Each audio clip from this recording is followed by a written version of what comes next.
心来祷告。爱我们的父神，我们感谢你，因为你说我们寻求就寻见，当我们亲近你的时候，主你就必亲近我们，这是何等大的恩典！主，我们要为此献上感恩。上帝，我们今天要再一次聆听你对我们所说的话语，主，我们感谢你这么宝贵的话语，你就这样子白白的赏赐下来，让我们可以在你的话语当中重新来思考，重新来定位，重新走属天的道路。我们为此献上感恩，祷告都是奉靠我主耶稣基督的名。今天是禾堂礼拜，我们通常要碰到大节期的时候才会举行禾堂礼拜。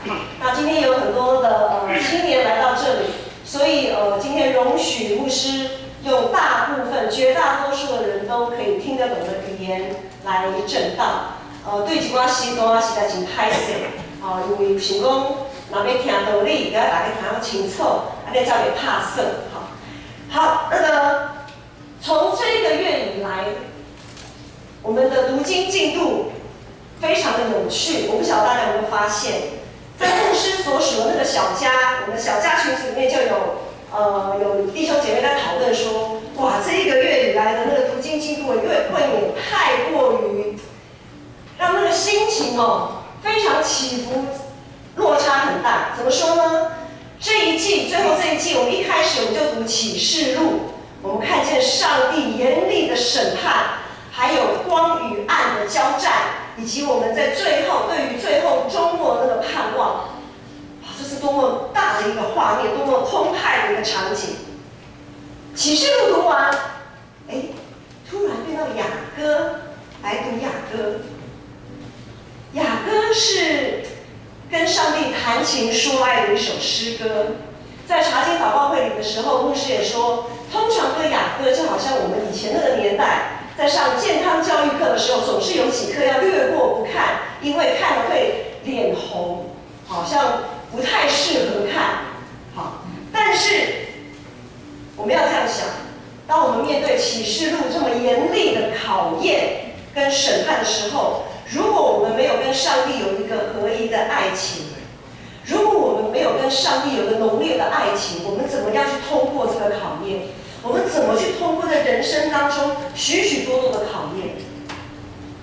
好，雅歌之后紧接着甜言蜜语谈完了，紧接着我们又读什么？还记得吗？耶利米哀歌。哇，又是非常壮烈、惨烈的一卷书。这卷书形容着国破家亡、被掳、漂流的那样子的苦难，怎么样在那样的苦难当中安静等候，并且依靠。当然，要能安静等候依靠，也必须首先我们要跟上帝要有一个非常好的关系。所以从启示录、雅歌到耶利米哀歌一路读下来，这3卷书，圣经里面66卷书，我相信这3卷书通常一般来讲不是基督徒会常去翻阅的3卷书。可是我们会发现，从这一季的读经进度，我们来看这3卷书实实在在，它所描绘的场景，很真实的跟我们的生活连接在一起。连续几卷书看起来又非常陌生，甚至于很生硬、读不懂的书卷，其实离我们一点都不遥远。读完了启示录、雅歌、耶利米哀歌，接下来这个礼拜我们读的是路得记。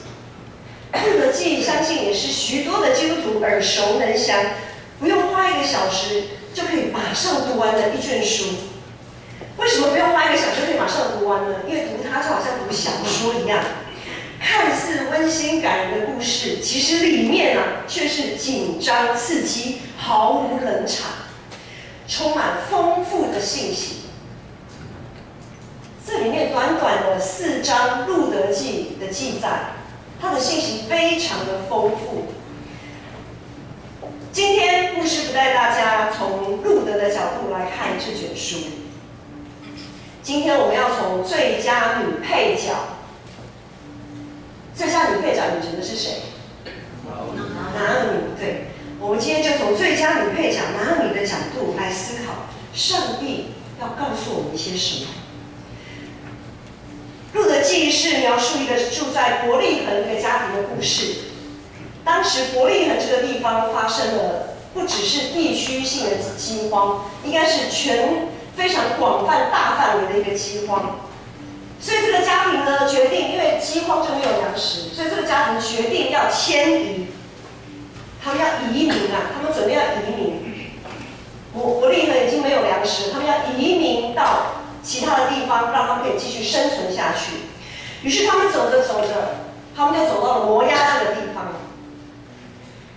全家移民其实是一个非常困难的决定跟挑战，特别是他们走到了摩押这个地方。摩押这个地方的人其实对以色列人并不友善，以色列跟摩押其实算是有点算是世仇的那样的关系。但是为了生存没办法，他们就是得移民到摩押，勉为其难。不多久，水土不服，这个家长很快的他就死了。这个家庭本来有个家长，就是拿俄米的先生拿俄米跟2个儿子，他们4口人迁到摩押。好，现在家长死了，剩下拿俄米跟2个儿子。2个儿子呢就娶了当地的摩押媳妇，2个摩押的女子。还没有生下后代，大概10年左右的时间，2个儿子也相继过世。哇，这个移民的家庭真的非常的悲惨。现在还剩下这个家庭剩下哪些人？剩下3个新姑啦，3个媳妇。但是这3个媳妇呢，从婆婆到2个媳妇都是寡妇，他们都必须要守寡。在当时以父权为重、重男轻女、男主外女主内的文化背景里面，当然我们现在这个时代已经很难想象了，或许老一辈的还可以想象说，哦，当时就是对啊，男主外女主内啊，爸爸说了算，好，或者是阿公爷爷说了算这样子。但是在当时并不是这样，3位寡妇的生活，他们顿时陷入了困境。就在这个时候，婆婆拿俄米她又听到了什么消息？她听到了一个消息，就是之前他们的故乡伯利恒不是饥荒，可是后来呢，这个饥荒过去了，他们又开始有丰富的粮食。因为伯利恒这个地名，它就是代表是粮食之家、面包之屋，就是个粮食非常丰沛的地方。他听到了这个消息以后，他做了一个决定，他决定要返回自己的家乡，返回自己的故乡，返回上帝所赐给他们的应许之地。好，在返乡的路上，拿俄米心里不断的盘算。那个时候没有高铁，也没有台铁，也没有客运，只能用走路的11路，坐11路就走。走着，他心里在盘算什么呢？他在想这些年来他在摩押地这个地方经历被歧视的痛苦，文化、语言、宗教、种族都不一样。他就在想，当他带着2个媳妇，而且是摩押地，我们讲外籍新娘，回到伯利恒的时候，一定也不会有人愿意接纳这2位外籍新娘。刚刚说过嘛，以色列跟摩押地其实他们是彼此蛮敌视的。那么他就想啊，2位年纪轻轻的媳妇，这么年轻就守寡，如果他们还要有未来，在当时的风俗，他们就得回到自己的娘家，才有改嫁的机会，改嫁才会有未来，才会有盼望。这是拿俄米的想法。这位婆婆拿俄米，她非常的将心比心啊，所以在回来的路上，她就想着，于是呢，她就催促这2个媳妇，你们回自己的娘家去吧，不要再跟我回去了，不要跟我回伯利恒。我们知道。其中一位媳妇，她就听了婆婆的劝告，跟拿俄米辞别。返回自己的娘家。但是另外一位媳妇路德，她不听劝，她否决了婆婆的提议，她坚定的就是要跟着拿俄米到最后。路德对拿俄米说什么呢？她的告白相当的感人肺腑。路德对她的婆婆拿俄米说：“你死在哪里，我也死在哪里，只有死能使你与我分离。”咱大家做大家，我唔知你的媳妇安尼对你讲，大家，你到倒位，我就要带你去倒位啦吼。你死伫倒位，我来带你死伫遐。只有死吼，才会当甲阮两个拆离啦。哇，这实在是足感情的，哦，目屎一定会滴落来呢。真的非常的感动的，这媳妇还不是女儿哎，女儿搞不好还没这么爱戴咯吼。做起这个幸福，那也叫爱戴咯。路德为什么要紧紧黏着拿俄米？是因为拿俄米这个婆婆平日待她不薄，所以她要用一生来回应、来回报吗？还是因为路德她其实也没有娘家可以回了？或许她的娘家也很苦，又或者是她本身就是一个很认命的人。嫁鸡随鸡，嫁狗随狗，啊，碰到这样的事情，认了，我认了。嫁出去的女儿怎样？泼出去的水嘛。好，若以我们现在来讲，可能就是这样。我们不知道为什么路德会做这样子，这么打从心里这样子的告白。我想每一个人在下每个重大决定的时候，他的内心的动机其实是相当复杂的。但是对拿俄米来说呢？对拿俄米来说，路德的存在对当时的拿俄米到底是信还是不信？路德这么掏心掏肺的说：“婆婆，我要跟你跟到底。”婆婆的内心真的非常的感恩吗？我们想一件事情：谁出国移民不想风风光光的回来？今天如果我们是出国移民的，如果没有风风光光的回来，总觉得好像面子挂不住。谁不想风风光光的回来？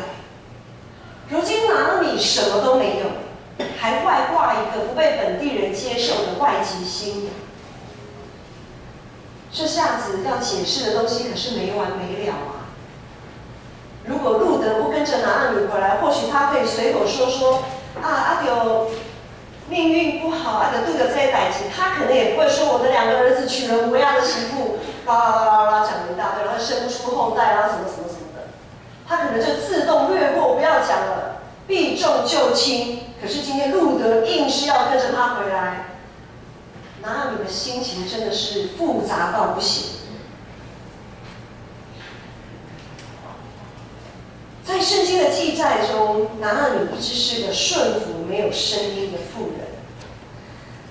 他并没有让他心里深处那个想法不断的发酵。对于路德一反常态的坚持，这个婆婆拿俄米只能默然的接受。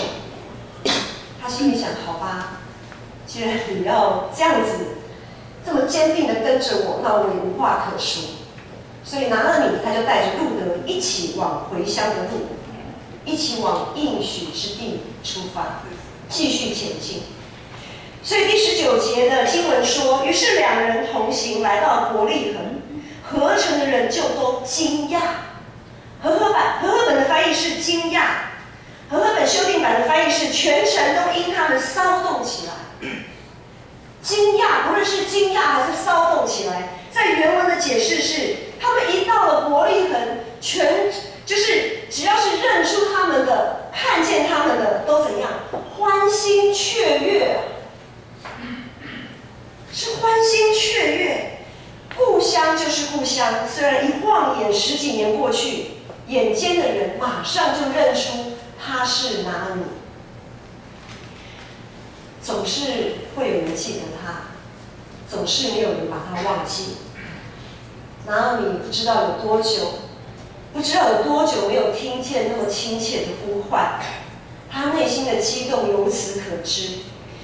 听到一声声的招呼，熟悉的招呼啊，拿俄米呀，拿俄米呀，就像可能有人会叫你的小名，猫咪郎，猫咪郎。哦，讲不赶快有你啊，你来哦，不赶快，而且安诺不安诺，那一声声的招呼，如此的让他觉得安慰。在摩押地，她失去了她的丈夫，失去了她2个孩子，没有人为她举哀，没有人可以用上帝的话来安慰她。她如今在心里面一想到自己这过去10几年来的遭遇，摆在拿俄米心中的那个痛苦，一下子就爆发了。20节、21节，拿俄米对他们说：“不要再叫我拿俄米，因为拿俄米这个名字就是甜的意思。”他说：“不要叫我拿俄米，要叫我马拉。马拉就是苦的意思。”他的意思说：“我不是在是那个生命非常甜美的人，我是一个非常苦命的人。你们不要再叫我是甜的，我实在是苦到不行。因为全能者使我受了大苦，我满满的出去，耶和华却使我空空的回来。耶和华降祸于我，全能者使我受苦。既然是这样，你们为何还要叫我拿俄米呢？”拿俄米心里真是苦啊！想当初离开故乡的日子，虽然因为碰到饥荒，日子不怎么好过，但是毕竟一家人总是在一起的。若不是感觉活不下去，若不是觉得快要走投无路了，谁愿意千里迢迢带着全家移居他乡，到一个不友善、被歧视、人生地不熟的地方？如果真的不是走不下去了，谁愿意如此？他只能说自己的命不好，他也没有做错什么，可是为什么上帝要让他碰到这些事情？如今丈夫儿子相继离世，他自己觉得将孤单的终老一生。拿俄米内心既激动又痛苦，他的心情混乱到了极点，脱口就说出他满满的出去，上帝却使他空空的回来。空空的回来，他痛苦到一个程度，他忘记了他身边还有一位谁？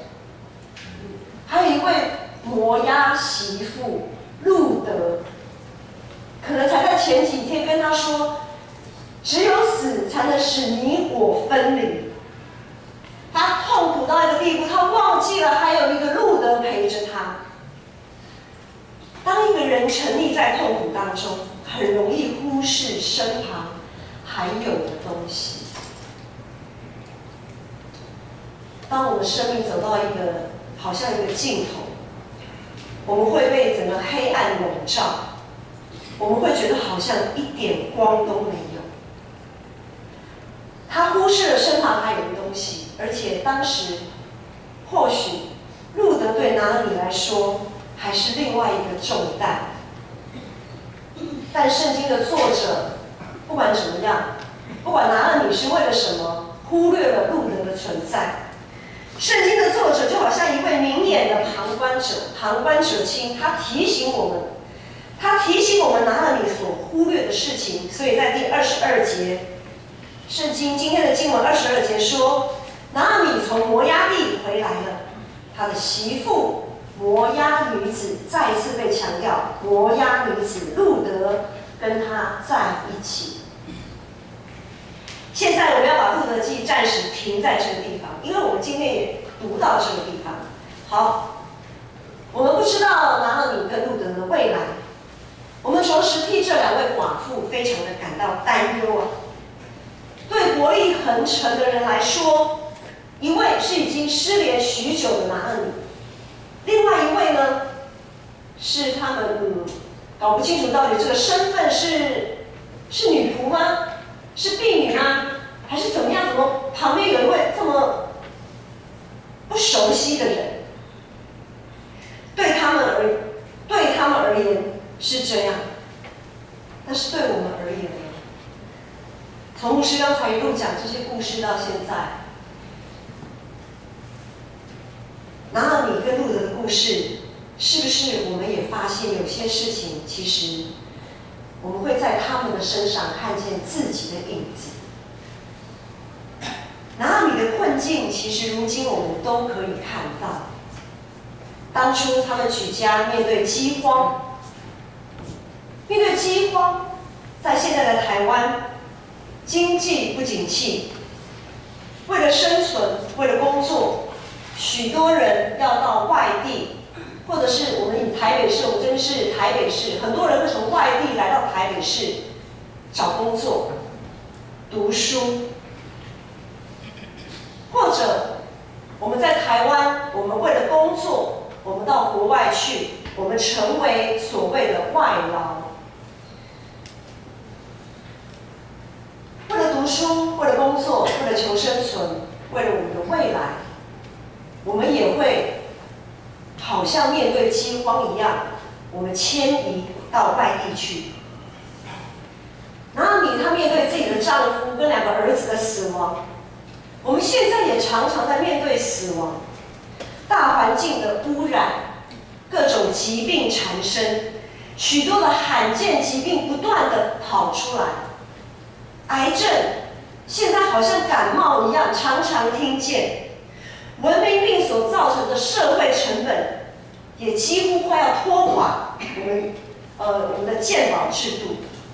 医疗的有限，我们常常好像在跟死亡在争斗。拿俄米她面对她失去亲人，她没有后代这样子的痛苦，我们其实也常常像拿俄米这样，现在离婚率攀升，家庭功能丧失，亲子关系不佳，子女自顾不暇，或者是子女因为工作、求学的关系，他们没有在我们的身边。有小孩跟没有小孩好像没什么差别，有另一半跟没有另一半好像也没什么差别。有的时候还可以吵吵架，可是对有些家庭来说，可能连一个吵架的对象都没有。拿你寡妇的身份，很多时候其实我们也像个寡妇。我们现在有许多个人性跟群体性的灾难接二连三的发生，不只是天灾人祸，现在还有许多网络的假消息，搞得大家人心惶惶，不晓得该相信什么。对未来，许多人对未来失去了信心跟盼望，许多人在信仰上就像寡妇一样无依无靠。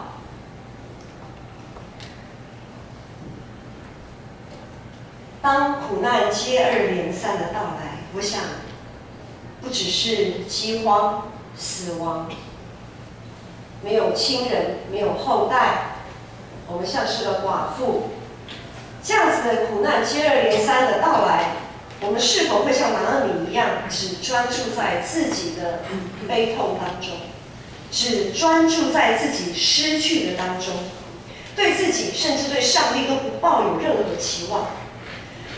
在过去生命当中，上帝放下许许多多恩典的记号，好像变得微不足道。曾经经历过的那些恩典，也都随风而逝。我们忘记了上帝的慈爱永远长存。很多时候，我们忘记了上帝的慈爱永远长存。弟兄姐妹，我们一定要记得一件事。即使我们忘了上帝，但是上帝始终没有忘记我们，就像他始终没有忘记拿俄米一样。怎么说呢？上帝在拿俄米丧夫丧子的时候，失去依靠的时候，他让拿俄米听见了一个消息，还记得我刚刚说的吗？他让拿俄米听见耶和华上帝眷顾伯利恒，让伯利恒度过了饥荒，又再度有粮食，所以拿俄米才起身返乡。上帝让拿俄米听见了这个消息。再来，上帝让伯利恒城的人用热切欢喜的心迎接拿俄米，安慰了拿俄米的无助，也释放他内心这十几年来日积月累的自责、彷徨跟痛苦。上帝激动了这些伯利恒城人的心，欢喜迎接他。而且上帝让他返乡的时刻，正好是收割大麦的时候。按照以色列的习俗，他可以捡拾孤儿寡妇，他可以捡拾别人田间掉落下来的麦穗，他可以以此为生，他不至于断粮，这让他有机会可以继续生存下去。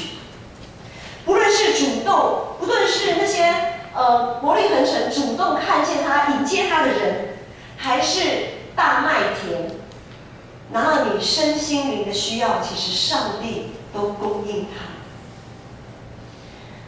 当拿俄米觉得自身难保，还要照顾身旁的路德这看似多余的存在，当我们继续把路德记看完，我们就会知道，路德却是上帝赐给他很重要的一线生机。当我们像拿俄米经历沧桑、前途茫茫的时候，实在是苦啊！在世界，我们确实是苦的，但是在耶稣基督里，我们绝对可以是甜的。弟兄姐妹，现在的你是苦还是甜呢？今嘛你是苦还是甜？甜。感谢主。我想，是否有些人，今天上帝的话要来安慰你们？是否你们痛苦到一个程度，可能像拿俄米一样忘记了上帝放在我们生命当中那些恩典的记号？因为许多痛苦的记忆，一直深深的扎在我们的心里，很难被抹灭。全能者耶和华上帝，他必以慈爱诚实恩待凡寻求他的人。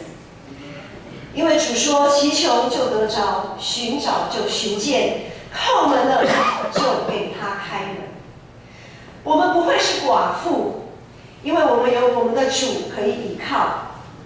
我们也不会再遇见饥荒，因为耶稣是我们生命的粮。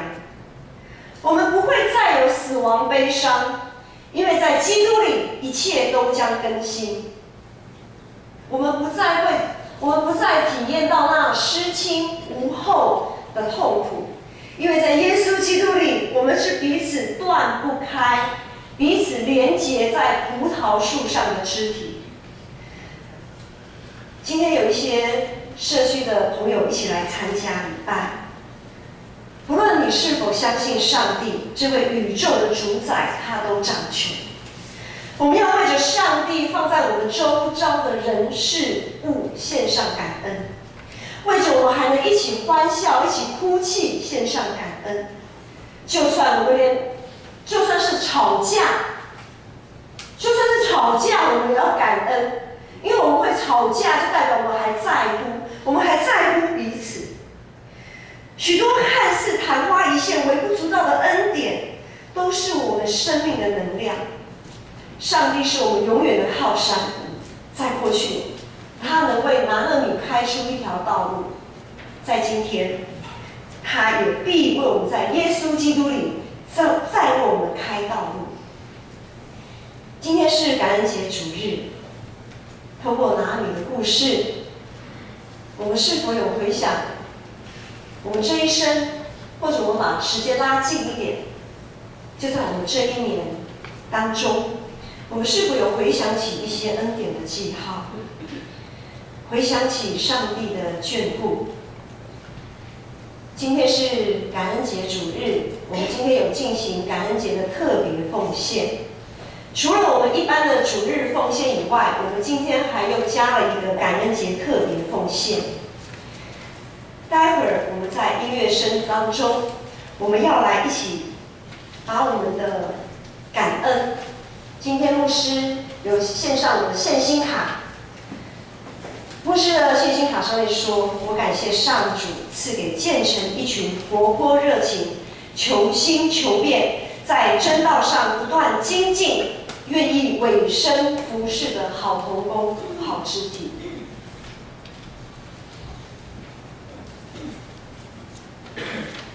当牧师在书写的时候，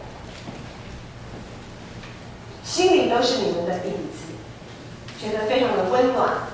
这一年来，大家辛苦了，教会非常多的事工，看见许多弟兄姐妹尽心尽力、尽意尽性爱主我们的上帝。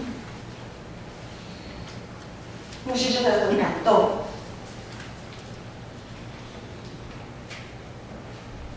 也求主纪念每一个弟兄姐妹所做的，因为有你们这一群好弟兄姐妹，成为牧师在牧养上非常强有力的后盾。我要把这张献心卡，因着你们的努力，也催逼着牧师，相信传道也是一样，包括我们牧家也是一样，会更用心用力的向前迈进。今天早上我祖妈来说啊，我不要下，我讲那也不要下，你要下感谢主啊，和你搞做是搞主家，我搞跳舞，因为他要参加妇女团契在圣诞节要表演的活动，讲好你做搞的，好感谢上帝，和你健康，好勇健安尼。非常的感恩，所以接下来，牧师带头，请大家像去年一样，我们慢慢的，无论2楼、3楼，我们慢慢的用祷告的心，感恩的心，亲自将你的现金、献心卡带到台前。我们特别在楼梯的下面也预备了一个位置，是专门给行动不方便、时段拜托恁旁边叫咱楼梯下底后设立一个位置，互你会当将你的奉献放伫遐，唔旁边叫爬楼梯起来。可以爬楼梯的，我们就从一样，我们都不论是要上楼梯还是不上楼梯，我们从右边上来，从左边回位置上，我们慢慢的移动，用一个安静、祷告、感恩的心，我们用心灵诚实来感恩。要记得，寡妇的2个小钱也是上帝非常悦纳的。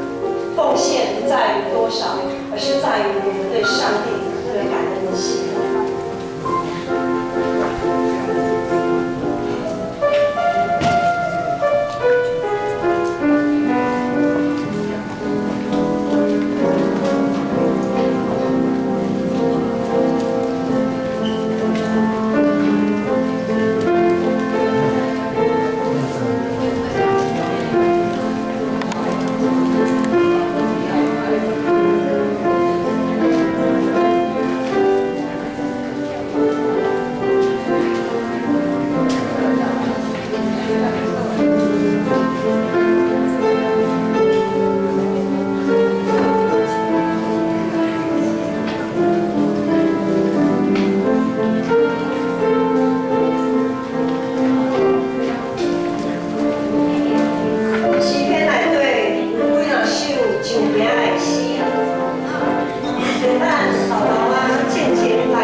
大家用感恩、用祈祷的心，来献上礼物的心，牧师来读几首上行的诗，诗篇121首，爬行上耶路撒冷的心，上行的诗。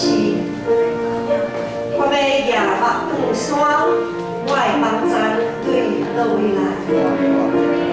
我的目睭对上主来，伊是创造天地的主，伊会互你活倒，你的保护者会拄你，以色列的保护者会拄你，嘛会困去。上主是你的保护者。伊伫你身边做应付来保护你，即时日头会伤你，你是也会害你。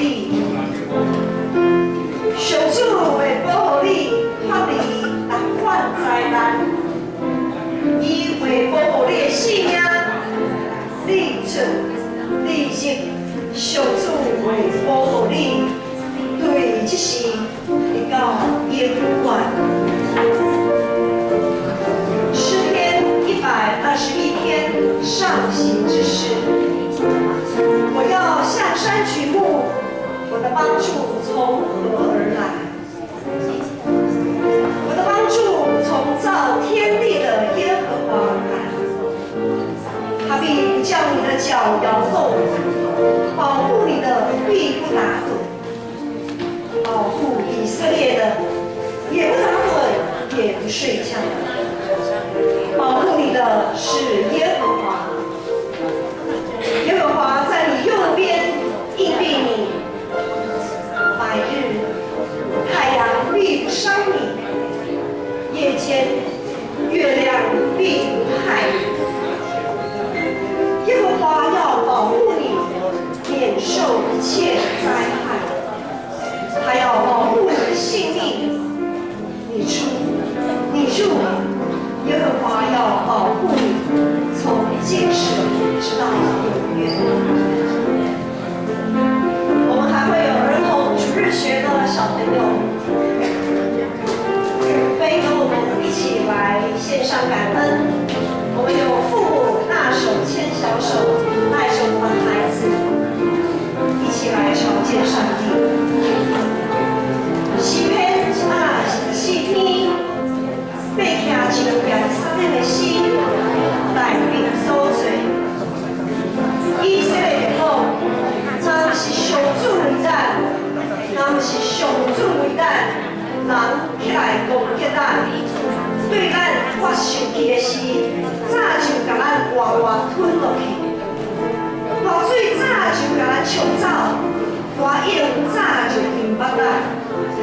用光的水早就甲咱淹死，咱就称赞上主，因为伊有将咱交予对立拆食落肉，咱的性命亲像鸟仔，脱离定鸟人的罗网，罗网看离，咱得着逃脱，咱得着帮咱是靠上主的名，伊是天地创造主。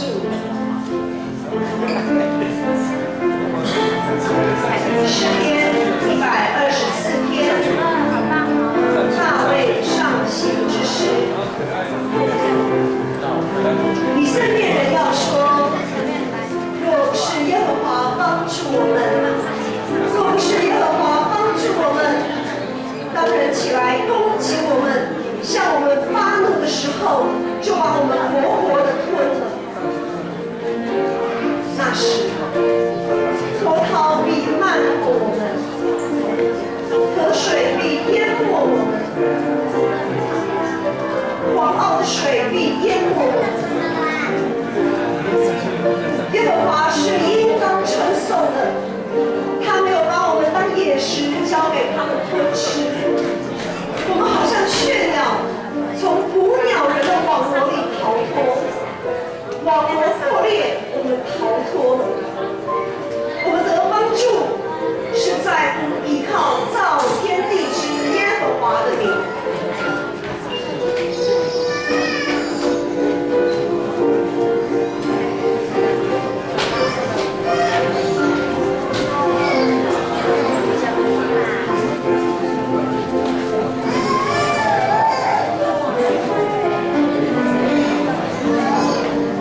咱亲像在做梦，迄时咱的嘴哈哈笑，大声欢呼，会无人讲，上主为着因做大代志，上主实在有为咱做大代志，咱非常欢喜。上主啊，求你予阮这个受骗的人倒转来，亲像南风高山地有溪水高热闹，流目屎也真挚的画出欢喜的声受大，流目屎带真挚出去的，会带伊的面粉欢欢喜喜倒来。诗篇126篇，上行之诗。当耶和华将那些被掳的带回西安的时候，我们好像做梦的人。我们满口喜笑、满舌欢呼的时候，外邦人就有人说：耶和华为他们行了大事。耶和华果然为我们行了大事，我们就欢喜。耶和华，求你使我们被掳的人归回，好像南地的河水复流。流泪撒种的，必欢呼收割；那带种流泪出去的，必要欢欢乐乐的带禾捆回来。我们一起来献上祷告。爱我们的父神，我们曾经被掳，我们曾经漂流异乡，好像寡妇无依无靠。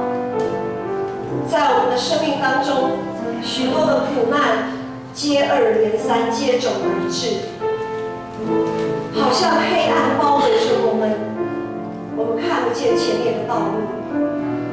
但是主，我们仍要献上感恩，因为主，我们知道你眷顾我们，就像当时眷顾拿俄米一样。你总是为我们开道路，你总是在我们大被黑暗包围的时候，你可以让我们看见那盼望的真光。主啊，谢谢你！今天我们奉献我们的心，奉献我们的金钱，我们所能回应的是这么的微薄，但是主，你乐意看见我们全心、全力、全意的奉献。主，谢谢你，谢谢你这1年来、这几十年来、这一生当中的眷顾。主，我们献上感恩。我们为着教会、为着社会、为着国家、为着世界，我们常常把我们所寄望的放在我们祷告里。主，我们谢谢你，你都垂听，你垂听我们卑微的祷告。主，感谢你，我们的祷告都是奉靠我主耶稣基督的圣名。阿门。